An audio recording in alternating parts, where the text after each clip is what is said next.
안녕하세요. 저는 공무원으로 일하고 있는 40대 남자입니다. 저는 지금 천사같이 착한 아내 덕분에 자식도 둘 낳고 행복한 가정을 이루고 살고 있는데요. 저에게 너무 소중한 아내를 못 살게 굴고 상처 줬던 사람이 있었습니다. 저는 오늘 저희 아내가 겪었던 그 일에 대해 이야기해보고 싶어요. 끝까지 잘 들어주시면 감사하겠습니다. 전 어릴 때부터 맞벌이를 하시는 부모님 밑에서 컸습니다. 그러다 보니까 저보다 한 살 많은 저희 누나가 저를 엄청 챙겨줬어요. 겨우 한 살 차이일 뿐인데도 제 밥도 챙겨주고 숙제도 도와주고 정말 어른스러운 누나였답니다. 그러다 보니 자연스레 전 누나랑 엄청 친할 수밖에 없었어요. 그래서 대학에 들어갈 때도 부모님이 투룸을 구해주셔서 거기에서 누나랑 둘이 살게 되었죠. 저희 집은 시골이고 누나와 제가 다니는 대학은 서울이라서 집에서 통학을 할 수 없었거든요. 그런데 어느 날부터 학교 끝나고 집에 온 누나의 표정이 너무 안 좋은 거예요. 입맛 없다면서 밥도 잘 안 먹고 어느 날은 누나 방에서 전화로 막 싸우는 소리가 들리기도 했습니다.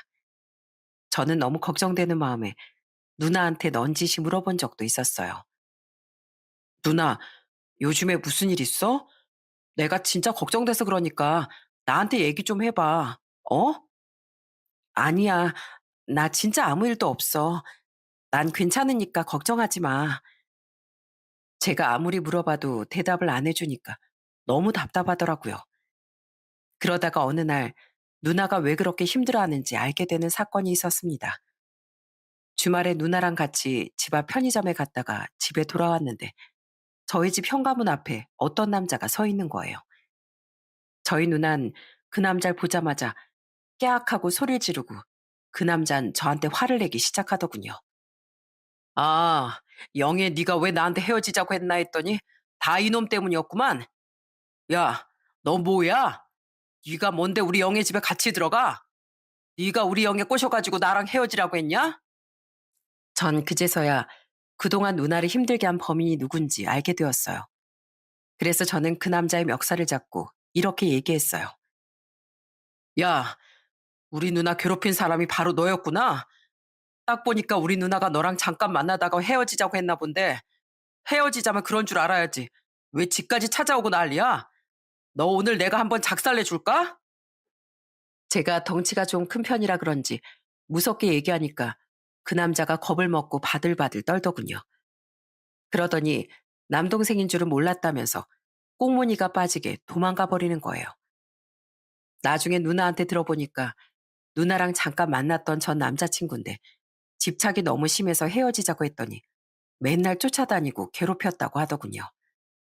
그러다가 누나가 안 받아주니까 학교 끝나고 집에 오는 누나의 뒤를 미행해 저희 집 주소까지 알아낸 거였어요. 그 이후에도 전 누나를 지키고 싶은 마음에 한 학기 동안 수업 끝나자마자 누나네 학교로 누나를 데리고 갔습니다.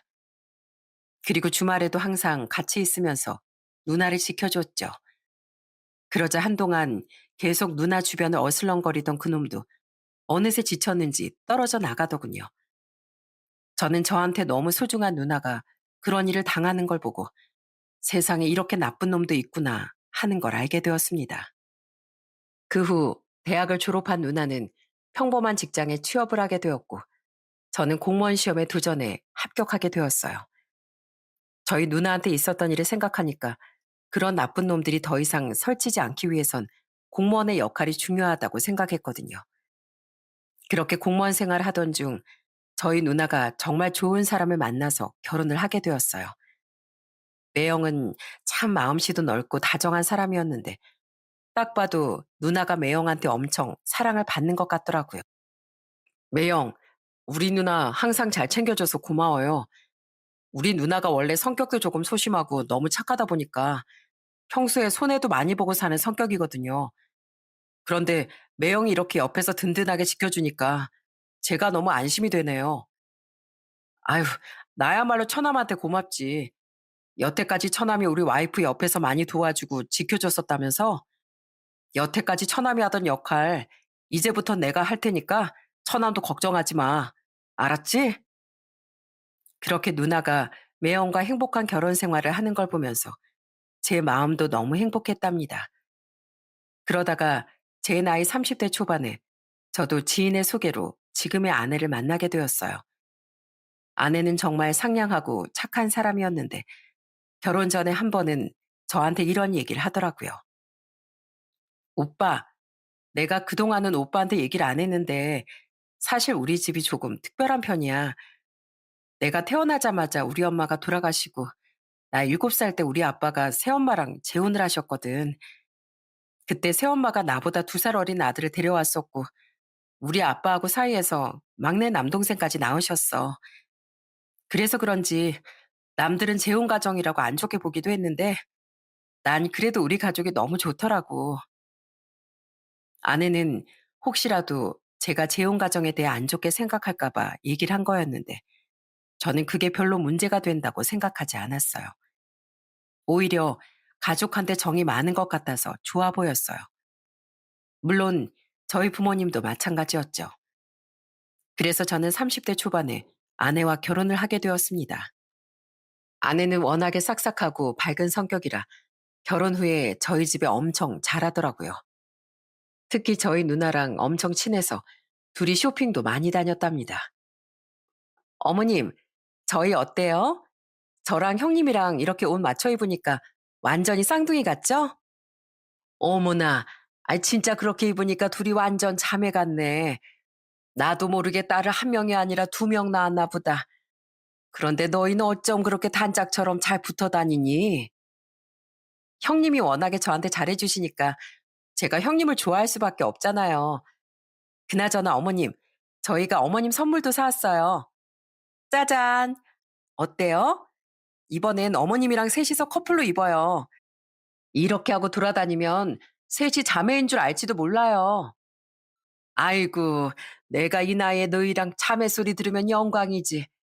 그럼 진짜 자매 소리 들을 수 있나? 한번 입어볼까? 아내는 처가에서도 정말 애교 있는 예쁜 딸이었어요. 처가에 가면 맨날 장인 장모님한테 보고 싶었다고 안기고 음식 하나도 장인 장모님 입에 직접 넣어드리더라고요. 그러다 보니까 장인어른이 저희 아내를 정말 예뻐하시고 덩달아 저까지 예쁨을 많이 받았습니다. 자네, 혹시 장어 먹을 줄 아나? 내가 장어를 엄청 좋아하는데 자네도 먹을 줄 알면 같이 먹으러 가세. 장어요? 저 장어는 없어서 못 먹죠. 그래? 진짜 장어를 좋아한단 말이야? 아이고, 그럼 내가 우리 곽서방한테 오늘 장어 잔뜩 사줘야겠네. 아니, 장어가 남자한테 얼마나 좋은 건데 우리 아들들은 징그럽다고 안 먹더라고. 그런데 그때 옆에 있던 막내 처남이 깔깔 웃으면서 이러더라고요. 이야, 우리 아버지 이제 장어 같이 먹을 사람 생겨서 좋으시겠네요. 아유, 나도 웬만하면 아버지랑 같이 먹어드리고 싶은데 영 제 입맛에는 안 맞아서요. 매영, 저희 아버지랑 장어 실컷 드시고 오세요. 막내 처남은 저희 아내보다 8살이 어렸는데 아내랑 둘이서 엄청 친하더라고요. 한 번은 막내 처남이랑 저희 아내랑 셋이서 술을 마시다가 막내 처남이 옛날 얘기를 해준 적이 있었어요. 매영, 전 우리 누나가 매영같이 좋은 사람 만나서 너무 기뻐요. 사실 저 어릴 때 저한테 엄마 역할 해준 게 바로 누나였거든요. 저희 부모님이 공장 운영하시느라 바쁘신 바람에 저한테 기저귀도 갈아주고 우유도 먹여주고 저 유치원 갈 땐 옷도 입혀준 게 바로 저희 누나였어요. 학교 다닐 때도 누나가 집에서 공부도 가르쳐주고 얼마나 저한테 잘해줬는지 몰라요. 저도 저희 누나랑 정말 돈독했기 때문에 저희 아내와 막내 처남이 잘 지내는 게 너무 좋아 보이더군요. 그렇게 막내 처남과도 잘 지내면서 결혼 생활을 하던 중 결혼한 지 1년 만에 아내가 아들을 낳게 되었습니다. 그때 저희 부모님이 얼마나 좋아하셨는지 몰라요. 아이고, 이 예쁜 다리가 퉁퉁 부은 것 좀 봐. 우리 며느리가 손주 낳느라고 몸이 아주 말이 아니네. 예, 내가 다리 좀 주물러 줄 테니까 이리 누워봐라. 원래 애 낳고 나면 혈액순환이 안 돼서 몸이 여기저기 붓는 거거든. 어머님, 저 이런 거 안 해주셔도 괜찮은데 저 마사지 해주시면 어머님이 더 힘드시잖아요. 내가 힘들 게 뭐가 있어. 넌 10달 동안 우리 손주 뱃속에 품고 있느라 고생하고 또 진통 겪으면서 출산하느라 힘들었잖니. 내가 그래도 시애미로서 며느리한테 이 정도는 해줄 수 있지. 아내는 그런 저희 어머니한테 엄청 고마워하더라고요.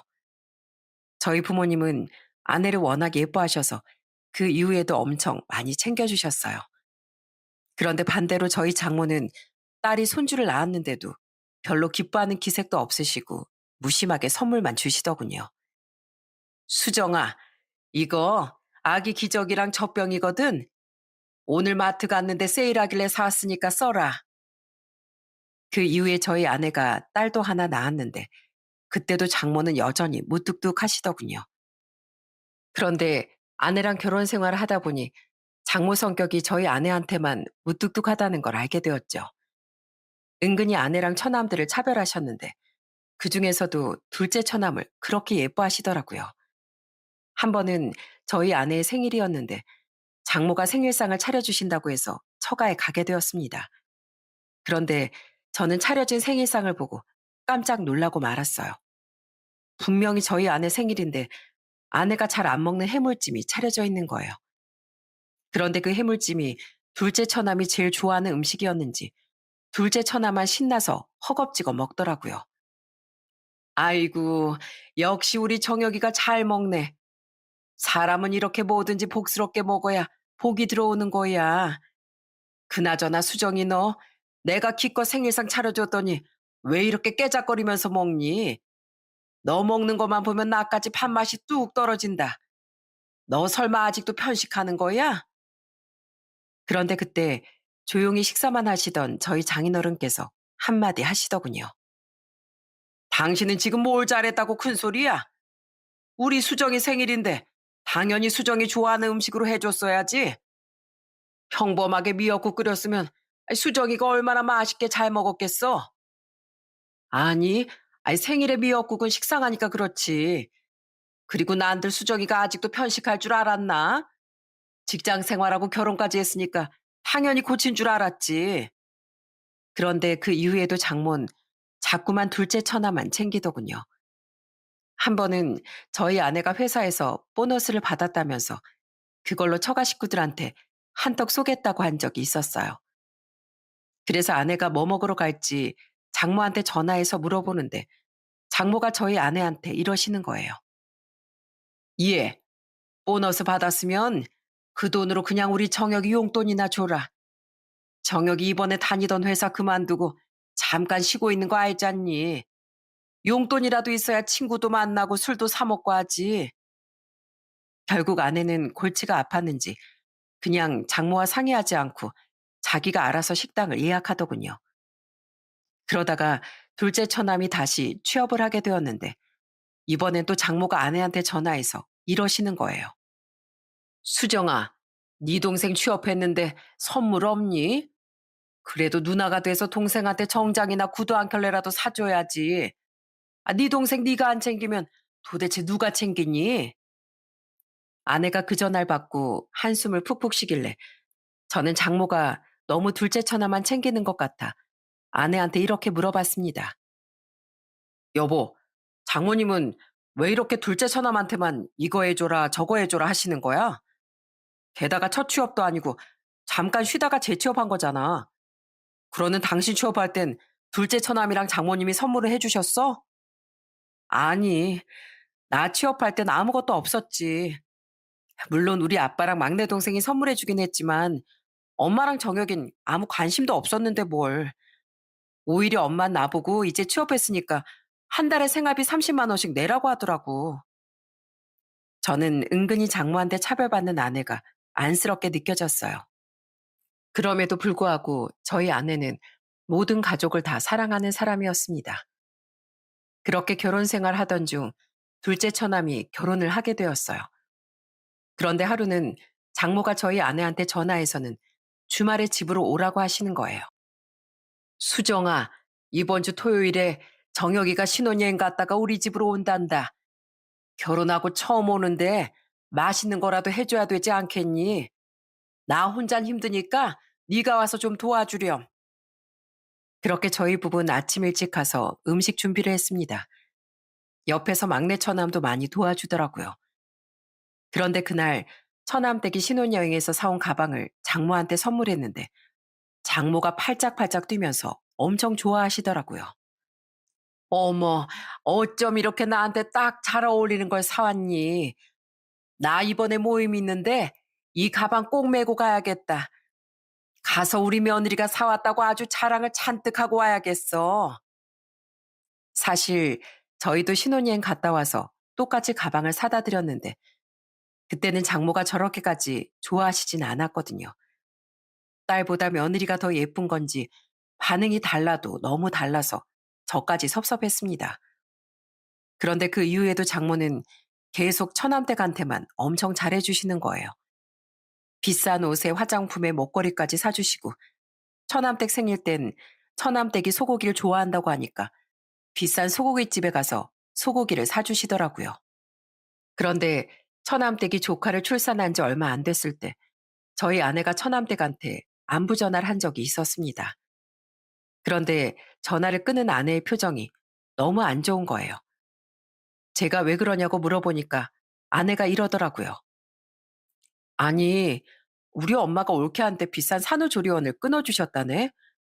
거기다가 손주 낳느라 고생했다고 현금 300만 원을 주셨대. 내가 우리 애 낳았을 땐 기저귀랑 젖병만 사다 주시더니. 그런데 장모한테 너무 차별을 받아서 그런 걸까요? 저희 아내가 장모랑 있을 땐 맨날 표정이 안 좋았는데 저희 집에만 가면 얼굴이 엄청 밝아지는 거예요. 한 번은 저희 식구들과 다 같이 술을 한 잔 먹은 적이 있었는데 살짝 취한 아내가 저희 어머니한테 안기면서 이러더라고요. 어머님, 전 어머님도 좋고 아버님도 좋고 형님도 좋고 다 좋은 거 있죠? 전 아무래도 시댁 식구들을 너무 잘 만났나 봐요. 저 나중에 다시 태어나면 어머님 딸로 태어날 거예요. 그 모습을 본 저희 가족들은 귀엽다면서 웃었지만 전 왠지 모르게 가슴이 조금 아프더라고요.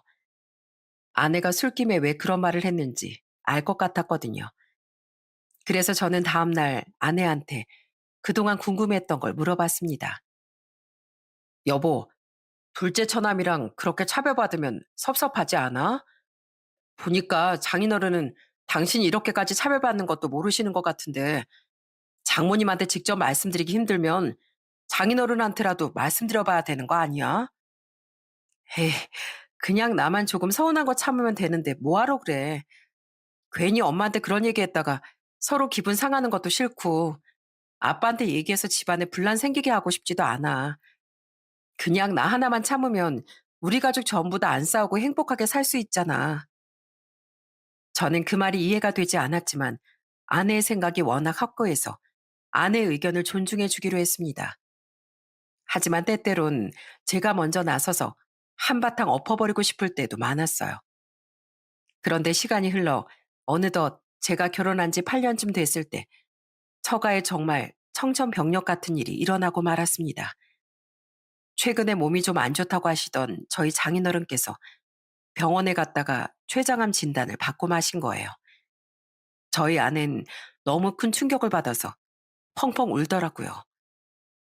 여보, 우리 아빠 어떡해? 췌장암이 암 중에서도 제일 무섭다고 하는데 우리 아빠 이러다가 큰일 나면 어떡하냐고. 그 후 장인어른은 투병 생활을 시작하게 되셨고 저희 부부는 장인어른이 걱정되어 예전보다 더 자주 찾아뵙게 되었습니다.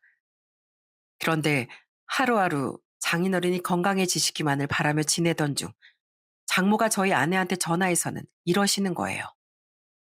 수정아, 네 아빠가 아프고 나서 나 혼자 공장 운영하려니까 아주 죽을 맛이다. 일손은 너무 딸리는데 직원은 안 구해지고 지금 있는 직원들만 데리고 하자니 도저히 공장이 안 돌아간다. 그래서 말인데 네가 아빠 대신에 와서 일 좀 도와주면 안 되겠니? 내가 월급은 따박따박 밀리지 않고 주마.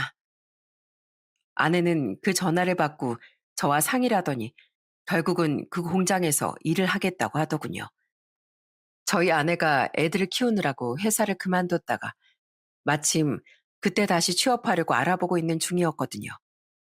게다가 평소에 장인어른께서도 회사가 잘 돌아가는지 걱정이 많으셔서 그 걱정을 덜어드리기 위해 일을 하겠다고 한 것도 있었습니다. 장인어른의 공장은 세탁 공장이었는데 아내는 일이 엄청 힘든지 집에 오면 바로 골아 떨어지더라고요.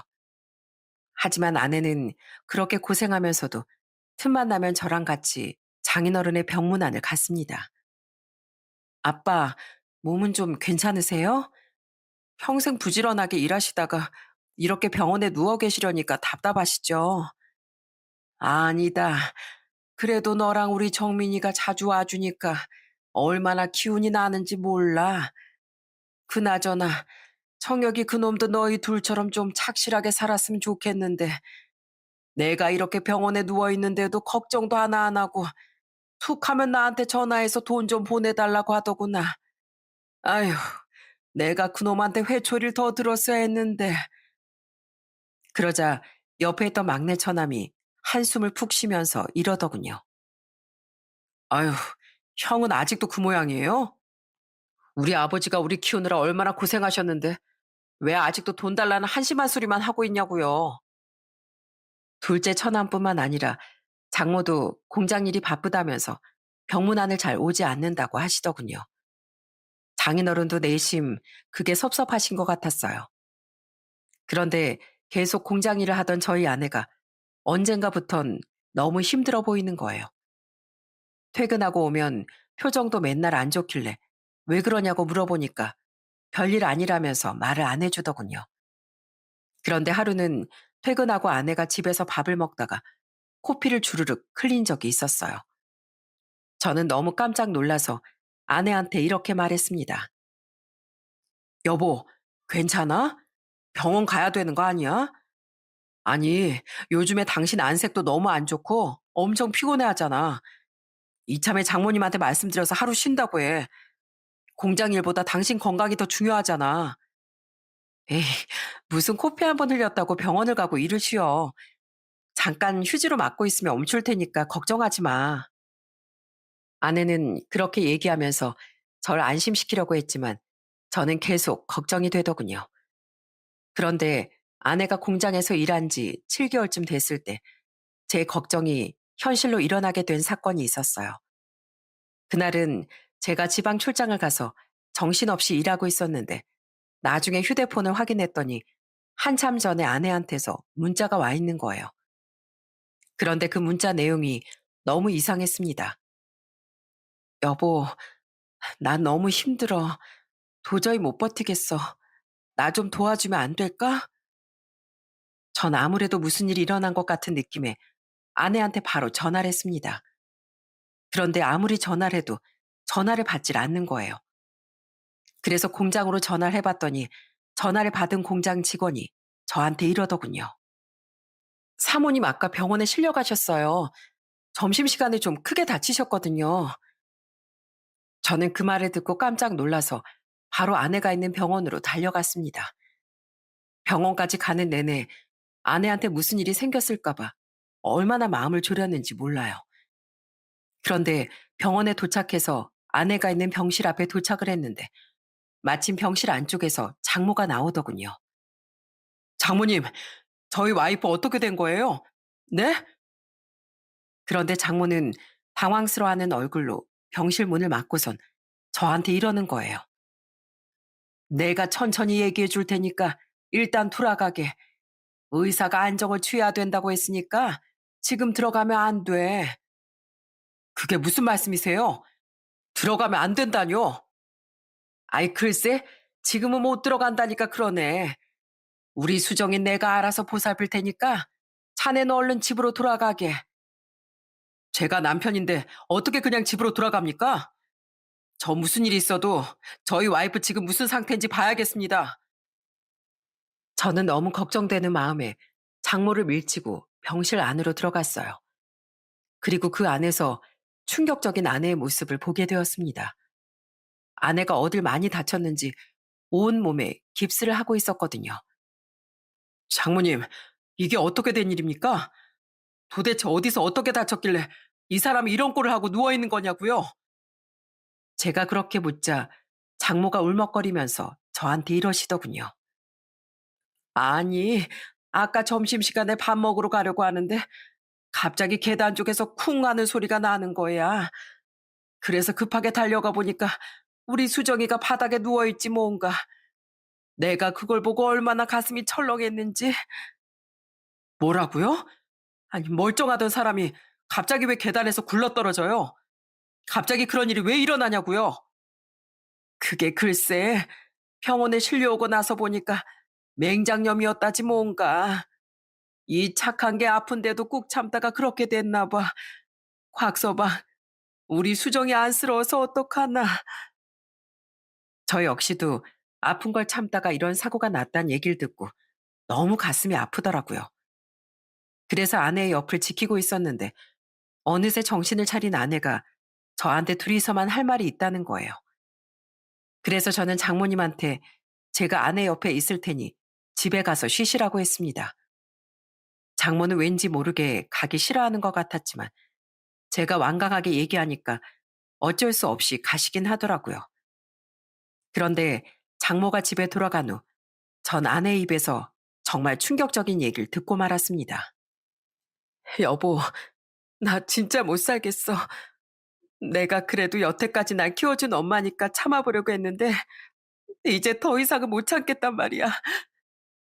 제가 그게 무슨 소리냐고 묻자 아낸 저한테 이런 얘기를 하더군요. 사실 그동안 공장에서 일하면서 엄마가 나한테 너무 함부로 하더라고. 빨리빨리 안 한다고 맨날 소리를 지르고 직원들 앞에서 날 무시하고 깔보고 정말 하루하루가 너무 힘들었어. 점심시간에도 내가 먹는 밥값은 아깝다면서 내 것만 제일 싼 걸로 시켜주는 거야. 어쩔 땐 다 같이 중국집에서 짜장면을 시켜 먹었는데 나더러 글쎄 서비스로 온 군만두만 먹으라고 한 적도 있었어. 한 번은 내가 너무 섭섭해서 대든 적도 있었는데 남의 자식 이만큼 키워줬는데 뭘 더 바라냐면서 나한테 막 막말을 하는 거 있지? 난 그래도 엄마가 진짜 내 엄마라고 생각했는데 엄만 날 딸로 생각하지도 않았었나 봐. 뭐라고? 그게 정말이야? 장모님이 여태까지 당신한테 그런 식으로 하셨다고? 아니, 당신이랑 둘째 처남이랑 차별하는 건 알았지만 어떻게 딸한테 그렇게까지 하실 수가 있어? 나도 모르겠어. 게다가 3개월 전부터 나한테 월급도 안 주더라고. 회사 사정이 어렵다길래 어쩔 수 없다고 생각하고 당신한텐 얘기 안 했었던 거야. 그래도 난 내가 계속 참고 배려해주면 나아질 줄 알았거든? 근데 그게 아니더라. 오늘도 아침부터 식은땀이 줄줄 날 정도로 배가 너무 아파서 엄마한테 병원을 가겠다고 몇 번이나 얘기를 했는데 바빠 죽겠는데 어딜 가냐면서 오히려 막 나한테 화를 내는 거야. 내가 아파서 제대로 걷지도 못하는데도 엄마 눈에 그게 보이지도 않았나 봐. 그래서 억지로 참고 일하다가 계단에서 굴러떨어지고 만 거야. 나 진짜 너무 억울하고 서러워. 저는 그 얘기를 듣고 정말 기절초풍하는 줄 알았습니다. 아무리 친딸이 아니라고 해도 어떻게 이렇게까지 할 수가 있나요? 게다가 저희 아내가 그동안 장모한테 못했던 것도 아니고 그렇게 많은 차별을 당하면서도 엄마라고 따랐는데 정말 너무하다는 생각이 들었습니다. 그런데 나중에 공장 직원으로부터 저희 아내가 병원에 실려갔다는 소식을 들은 저희 장인어른이 병원으로 달려오셨어요. 요양병원에 계셨는데 딸이 너무 걱정돼서 외출하고 오신 거였죠. 아내는 장인어른 앞에서 오늘 있었던 일뿐만 아니라 그동안 차별받고 살았던 것까지 다 얘기하기 시작하더군요. 장인어른은 큰 충격을 받으셨는지 한동안 아무 말씀도 못 하시다가 아내한테 이러시더군요. 수정아, 내가 정말 미안하다. 네가 그동안 그렇게 서럽게 지내는 줄도 모르고 내가 애비로서 아무것도 못 해줬구나. 그동안 가족들 때문에 참으면서 얼마나 서러웠니. 아이고, 불쌍한 내 딸. 아빠가 정말 미안하다. 나중에 소식을 듣고 달려온 막내 처남도 이 모든 얘기를 듣고선 엄청 화를 내더라고요. 정말 그날은 가족들 전부가 난리도 아니었습니다. 그런데 그날 장인어른께서 저보고 하루만 기다려달라고 하시더군요. 그러더니 다음날 저보고 같이 집으로 좀 가자고 하셨어요. 그런데 장인어른께선 처가에 들어가자마자 장모한테 불같이 화를 내시더군요. 당신 지금 이게 뭐 하는 짓이야? 우리 수정이가 배 아파서 병원에 좀 가겠다는데 엄마라는 인간이 병원에도 못 가게 하고 일을 시켜? 우리 수정이가 얼마나 정신이 아득할 정도로 아팠으면 그 계단에서 다 굴러떨어졌겠어. 당신이 그러고도 사람이야? 아니, 난 수정이가 그렇게까지 아픈 줄은 몰랐지. 수정이가 원래 평소에 아파도 알아서 병원에 잘 가고 씩씩한 애였잖아. 그래서 그날도 평소처럼 잘 참을 수 있는 줄 알았지. 당신은 지금 그걸 말이라고 해? 수정이가 평소에 왜 잘 참고 병원도 알아서 갔겠어? 당신이 우리 수정이를 딸로도 생각 안 하고 정혁이랑 차별하면서 키웠으니까 그런 거 아니야? 얼마나 엄마한테 의지할 수가 없었으면 그 어린애가 어릴 때부터 참는 법만 배웠겠냐고. 진짜 왜 그래? 이번엔 내가 실수한 거야. 사람이 살다 보면 판단을 잘못해서 그럴 수도 있지. 뭘 그걸 가지고 이렇게까지 화를 내고 그래. 장모는 잘못한 게 없다는 듯 적반하장으로 나오더군요. 그런데 장인어른께선 얼굴이 울그락불그락해지시더니 더 크게 화를 내셨어요. 실수? 실수 좋아하시네. 당신 우리 수정이한테 3개월 동안 월급도 안 줬다며? 회사가 어렵다는 핑계로 수정이 보고 참으라고 했다던데 도대체 우리 회사가 뭐가 어렵다는 거야? 그래놓고 정혁이 그놈한텐 돈을 그렇게 많이 퍼다 줘? 내가 어제 수정이한테 월급 안 줬다는 얘기 듣고 하도 이상해서 회사 통장 다 확인해 봤어. 그런데 여태까지 나 몰래 정혁이 그놈한테 1,000만 원씩 2,000만 원씩 잘도 보냈더라. 당신이 나 몰래 그놈한테 보낸 돈이 몇 억이야 몇 억. 알아? 아니, 자식한테 돈 좀 줄 수도 있지 왜 그래. 우리 정혁이가 원래 다니던 회사 그만두고 사업을 하고 싶다잖아. 부모로서 아들이 사업하고 싶다는데 좀 보태줄 수도 있는 거 아니야? 그래서 우리 정혁이한테 돈을 좀 보내줬더니 월급 줄 돈이 모자라는 걸 어떡해. 그래도 내가 다른 직원들한테 다 월급 줬어. 수정인 내가 물어보니까 괜찮다고 하길래 몇 달만 좀 참으라고 얘기한 거야. 뭐라고? 당신 진짜 미쳤구나. 내가 당신 믿고 회사 통장 맡겼더니만 이딴 식으로 한다 이거야? 그리고 지 엄마를 돕겠다고 공장에서 힘들게 일하는 우리 수정이한텐 월급 한 푼 안 주고 맨날 일하기 싫다고 띵가띵가 노는 정혁이 그놈한테 돈을 왜 보내줘? 사업을 하고 싶으면 지 돈으로 해야지. 당신이 뭔데 회사 돈을 마음대로 정혁이한테 주냔 말이야? 저는 그 얘기를 듣고 정말 눈이 돌아버리더군요. 저는 둘째 처남이 회사를 그만두고 사업을 하는 것도 몰랐는데 둘째 처남한텐 몇 억이나 되는 돈을 주면서 저희 와이프한텐 월급도 안 주고 그런 취급을 했다는 게 너무 화가 났어요. 그 와중에도 혼자 다 참으면서 희생했던 저희 와이프를 생각하니 도저히 가만히 있을 수가 없어서 장모한테 화를 내고 말았습니다. 장모님, 진짜 너무하시네요. 저희 와이프는 그렇게 차별받으면서도 가족들 간에 분란 생기는 게 싫어서 혼자 다 참으려고 했던 사람이에요. 장모님이 힘드시다고 해서 공장 일도 기꺼이 하겠다고 했는데 잘해주지 못할 망정 어떻게 사람한테 그런 대우를 해요? 공장에서도 먹을 것 가지고 차별하고 직원들 앞에서도 맨날 무시하고 깔보셨다면서요? 아무리 남이어도 그렇게까지는 안 하는데 어떻게 딸한테 그럴 수가 있냐고요? 아니, 내가 언제 수정일 먹을 걸로 차별하고 깔봤다고 그래. 자네 지금 없는 말 지어내는 건가? 없는 말 지어낸 거 아니고요. 제가 저희 와이프한테 직접 다 들은 얘기입니다. 저희 와이프 절대로 거짓말 안 하는 사람인 거 아시죠? 아무리 불공평한 대우받아도 매번 참는 사람이 얼마나 서럽고 힘들었으면 저한테 울면서 하소연까지 했겠어요? 진짜 아니라니까 그러네. 수정이가 나한테 억하심정이 있어서 거짓말하는 거야. 자네 내가 그렇게 나쁜 사람인 줄 아나?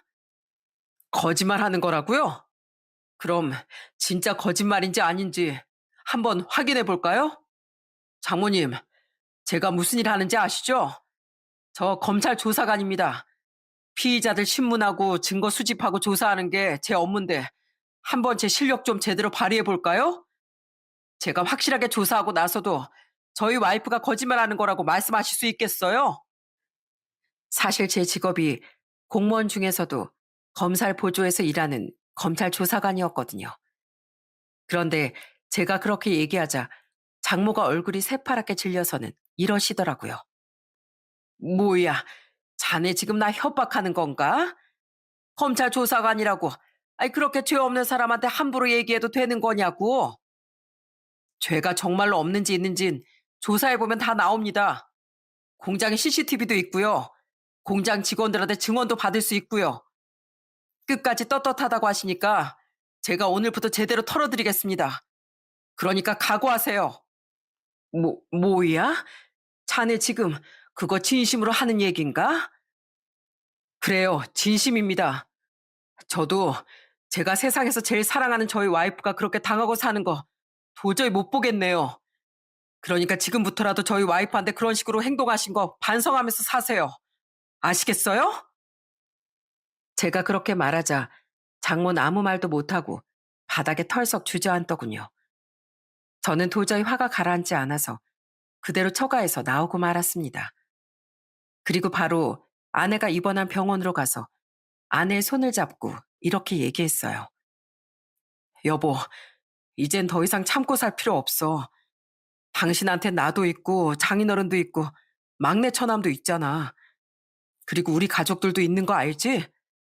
그러니까 이제부턴 진정으로 당신을 사랑하는 사람들이랑만 행복하게 살자. 어?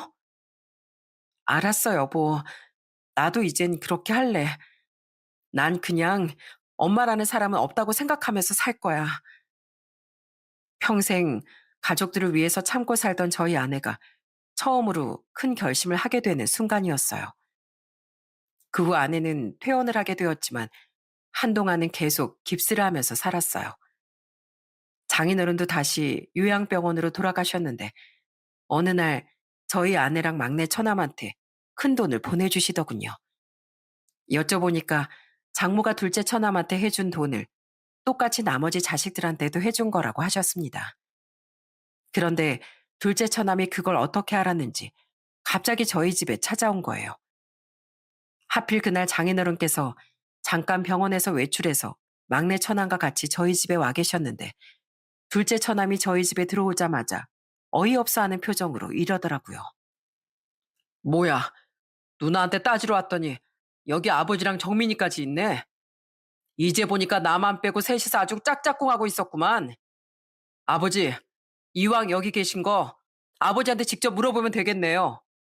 왜 치사하게 누나랑 정민이한테만 돈 보내주셨어요? 전 자식도 아니에요? 설마 전 아버지 피 안 섞였다고 차별하시는 거예요? 그러자 장인어른께선 둘째 처남한테 크게 호통을 치시더군요. 야, 이 못난 놈아.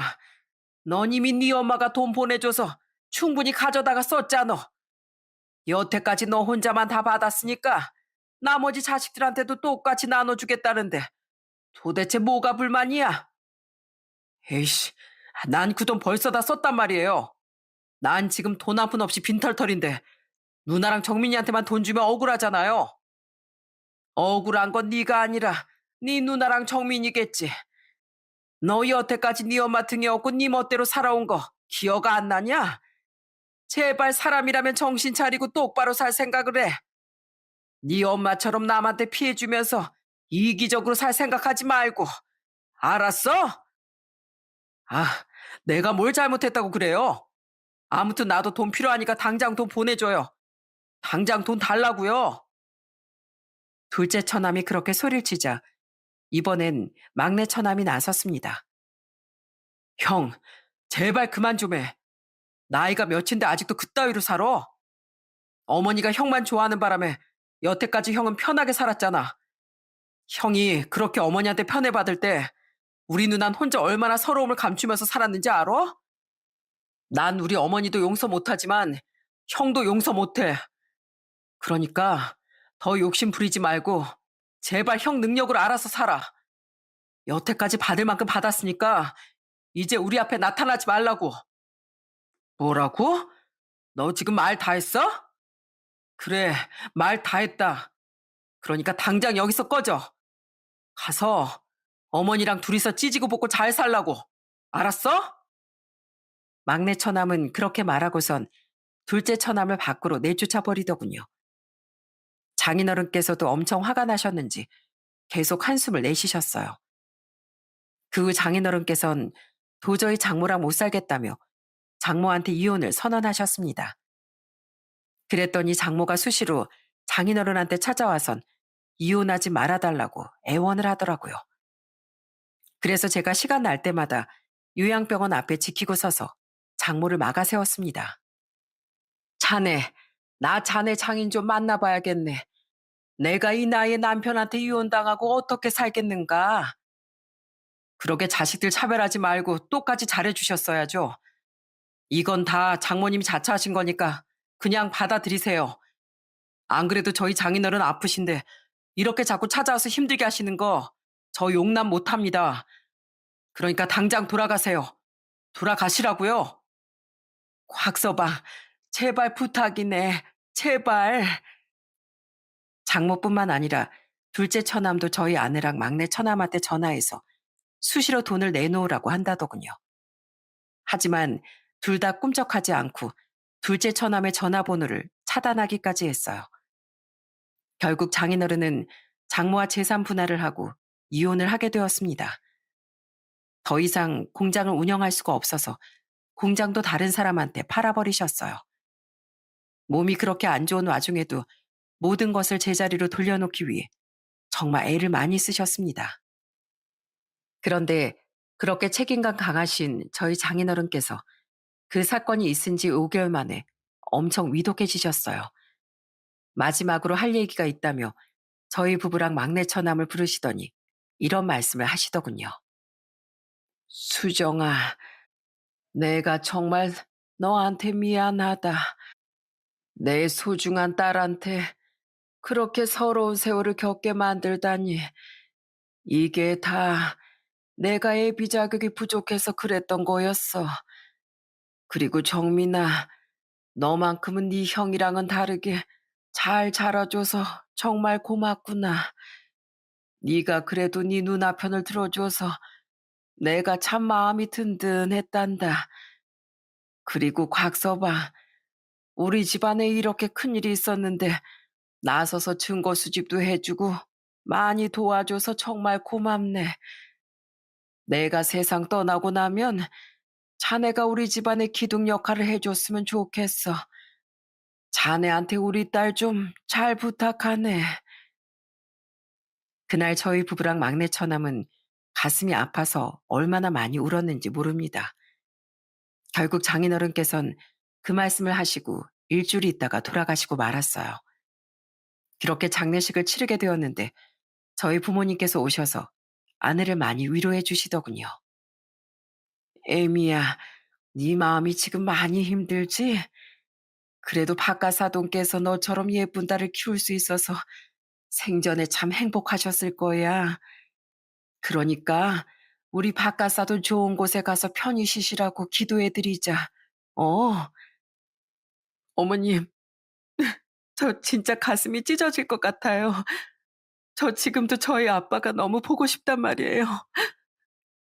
그러자 이번엔 저희 아버지가 아내의 등을 토닥거리며 위로해 주시더군요. 에이미야, 박가사돈에 비하면 많이 부족하겠지만 이젠 내가 네 아버지 역할을 해주마. 나한텐 너도 너무 예쁜 딸이나 다름없으니까 이젠 우리한테 의지하렴. 알았지? 저희 누나도 옆에서 눈물을 정말 많이 흘리더군요. 그날 아내는 저희 부모님 품에서 얼마나 울었는지 모릅니다.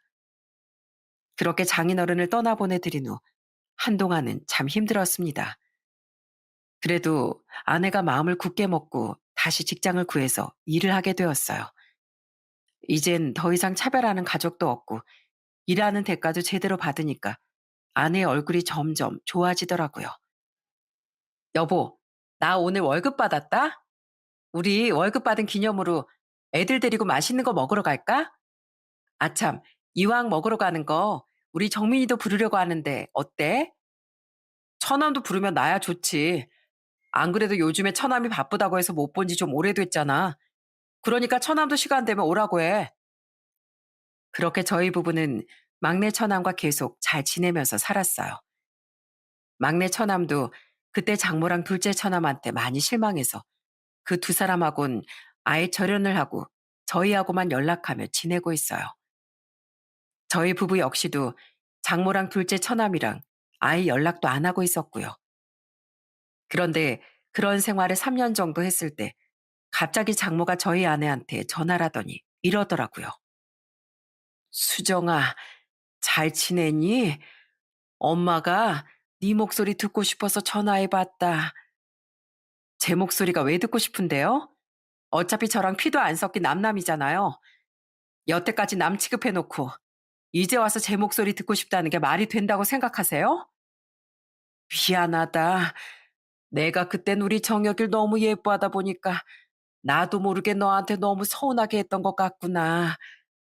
그런데 지금 생각해보니까 나한텐 너밖에 없는 것 같아. 나 지금 네 아빠한테서 재산 분할 받은 것도 정혁이 그놈한테 다 뺏기고 원룸에서 쓸쓸하게 혼자 지내고 있는데 명절 때도 정혁이 그놈은 찾아오지도 않고 며느리란 애는 내 전화도 받지 않더구나. 내가 정혁이 잘못 키워서 이렇게 됐지만 그래도 너만큼은 나한테 정말 잘해줬었잖니. 그래서 말인데 이제 날 용서하고 날 보러 와주면 안 되겠니? 말도 안 되는 소리 하지 마세요. 제가 그 오랜 세월 동안 당신한테 딸로 인정받고 싶어서 얼마나 노력을 많이 했는 줄 알아요? 그런데도 날 남의 집 자식 취급하면서 차별이나 했잖아요. 솔직히 지금 제가 이렇게 전화 받는 것도 감지덕지인 줄 아세요. 그런데요, 저 이제 이 전화가 마지막이거든요. 다음부턴 전화해도 절대 받을 일 없으니까 그런 줄 아세요. 다신 전화하지 마시라고요. 뭐라고? 수정아, 수정아. 장모가 계속 애원했지만 아내는 눈 하나 깜빡 안 하고 전화를 끊어버렸어요. 저는 그런 아내의 어깨를 따뜻하게 안아줬답니다. 나중에 이 소식을 알게 된 막내 처남도 아내한테 이러더라고요. 누나, 진짜 잘했어. 그런 사람 연락은 절대 받아주지 마. 나도 앞으로 엄마랑 형은 절대 안 보고 살 거니까 그 사람들 신경 쓰지 말고 우리끼리 잘 살자. 알았지? 그렇게 저희 아내는 그 서러웠던 세월들을 끊어내고 지금은 많이 웃으면서 잘 살고 있답니다. 얼마 전에 막내 처남이 결혼할 여자를 데려왔는데 너무 잘 어울리고 좋더라고요. 막내 처남이 돌아가신 장인어른 대신 저와 아내 보고 결혼식 때 혼주석에 앉아달라고 해서 그렇게 할 생각이랍니다. 옛말에 낳은 정보다 키운 정이 더 크다는 말이 있죠. 그런데 저는 이번에 그 말이 꼭 맞는 건 아닐 수도 있겠구나 하는 생각을 하게 되었습니다. 저희 장모라는 사람은 한 번도 제 아내를 자식으로 생각하지 않으셨으니까요.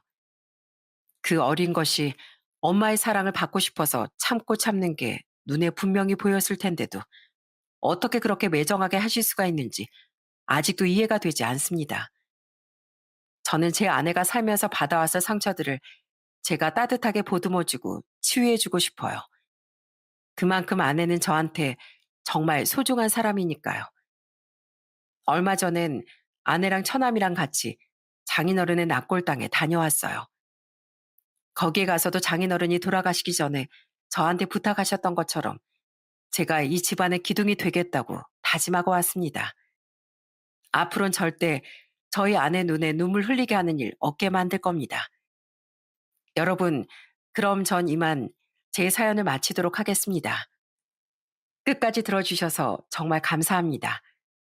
오늘도 다들 행복한 하루 보내시길 바랄게요.